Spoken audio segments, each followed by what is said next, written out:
अपने विचार व्यक्त करना चाहती हूँ। आशा है आप सभी ध्यानपूर्वक सुनेंगे।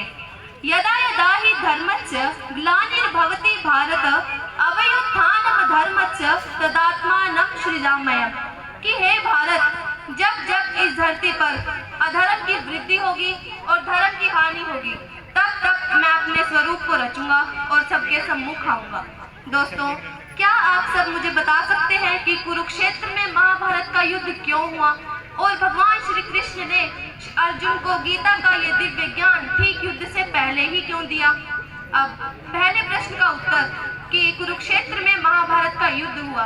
कौरव और पांडव दोनों एक ही राज्य के राजकुमार थे, परंतु दुर्योधन पांडवों को एक सुई की नोक के बराबर भी जमीन देने को राजी नहीं था और युद्ध होना संभव था और पांडवों को ये युद्ध अपने हक के लिए लड़ना पड़ा।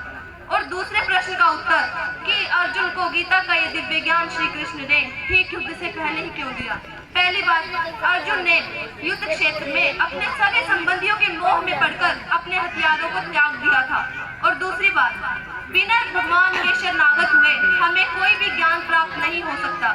अतः अर्जुन का पूरी तरह शरणागत होना अनिवार्य था और अर्जुन युद्ध क्षेत्र में ही श्री कृष्ण के पूर्ण रूप से शरणागत हुए थे।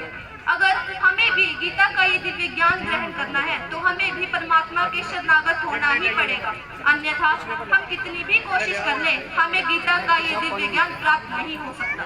दोस्तों, मन तो सभी के पास है, परंतु मनोबल हमें केवल भगवत गीता से ही मिलता है।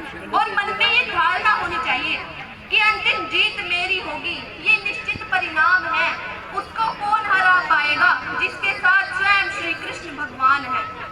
दोस्तों, जब अर्जुन युद्ध क्षेत्र में अपने सगे संबंधियों के मोह में पड़ गया था, तब वह श्री कृष्ण से प्रश्न कर रहा था, परंतु जैसे ही उसके मन के प्रश्न समाप्त हुए, तब श्री कृष्ण ने बोलना शुरू किया। और वो क्रांतिकारी श्लोक जिसको सुनते ही आज भी अच्छों की बुद्धि चकरा जाती है। क्या कहते हैं श्री कृष्ण? क्लैप्यं मासुर्गम पार्थ न तत्त्वयुपपद्यते शूद्रं हृदय दौर्बल्यं त्यक्त्वोत्तिष्ठ परन्तप। कि हे अर्जुन, ये जो तुम अपने हृदय की दुर्बलता दिखा रहे हो, ये तुम्हें शोभा नहीं देती। इस कुंती पुत्र अर्जुन को, इस द्रोण शिष्य अर्जुन को, इस वीर अर्जुन को शोभा नहीं देती।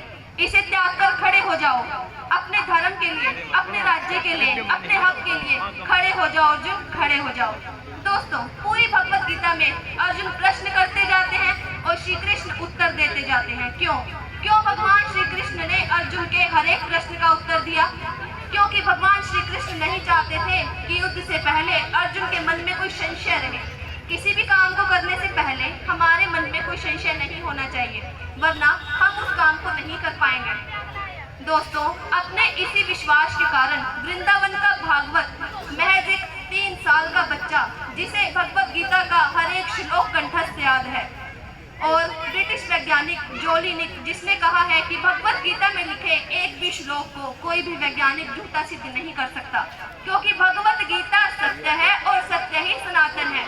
और भगवत गीता के ज्ञान के कारण ही तो चीन के एक विश्वविद्यालय ने इसे सारी समस्याओं का समाधान करने वाली पुस्तक घोषित किया है, क्योंकि पूरी दुनिया में प्रबंधन के जो समस्याएं हैं, उनका हल श्री कृष्ण श्रीमद् भगवत गीता में पहले ही दे चुके हैं।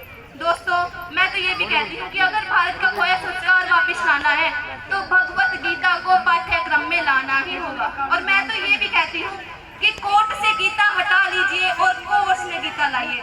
यकीन मानिए, देश प्रदेश तेरा मेरा अपना पराया सब कुछ सुधर जाएंगे। दोस्तों, श्री कृष्ण अर्जुन को गीता का ज्ञान देते हुए कहते हैं कि तस्मात् इंद्रियाण्यन्दो नियम्य भरतर्षभ पापमानं प्रजह्येनं ज्ञान विज्ञान नाशनम्।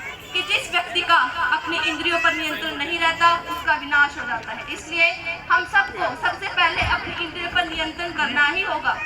दोस्तों, दुर्योधन जब युद्ध क्षेत्र में पूरी की पूरी नारायण सेना मांग लेते हैं, तो श्री कृष्ण अर्जुन पर व्यंग करते हुए कहते हैं कि हार निश्चित है तेरी, मत हो तू उदास। कि हार निश्चित है तेरी, मत हो तू उदास। अरे माखन तो दुर्योधन ले गया, अब बची है सिर्फ छाछ। दोस्तों, इस व्यंग का उत्तर देते हुए अर्जुन श्री कृष्ण से कहते हैं कि जीत निश्चित है मेरी, क्यों हूँ मैं उदास। कि जीत निश्चित है मेरी, क्यों हूँ मैं उदास। अरे माखन का मैं क्या करूँगा जब माखन चोर है मेरे पास। दोस्तों, इसीलिए कृष्ण अर्जुन को गीता का दिव्य ज्ञान देते हुए कहते हैं कि मामेकम शरणम व्रजहा, कि अगर तुझसे कुछ ना हो तो तू मेरी शरण में आ जा। इस सृष्टि में तू जो भी कर्म कर रहा है उसे मुझे अर्पित करता चला जा और तुझे मेरा संशय रहित पूर्ण ज्ञान प्राप्त हो जाएगा। दोस्तों, समय की सीमा को देखते हुए अपनी वाणी को विराम देना चाहूंगी और अंत में यही कहना चाहूंगी कि बिन जले बभूति नहीं, बिन जले अनुभूति नहीं। कोई चलता पद चिन्हों पर है, कोई पद चिन्ह बनाता है। रास्ता है इतिहास जो जग में दुनिया में वही पूजा जाता है, वही पूजा जाता है। धन्यवाद। जय तु गीता, जय तु भारतम, जय तु गीता, जय तु भारतम, जय तु गीता, जय तु भारतम।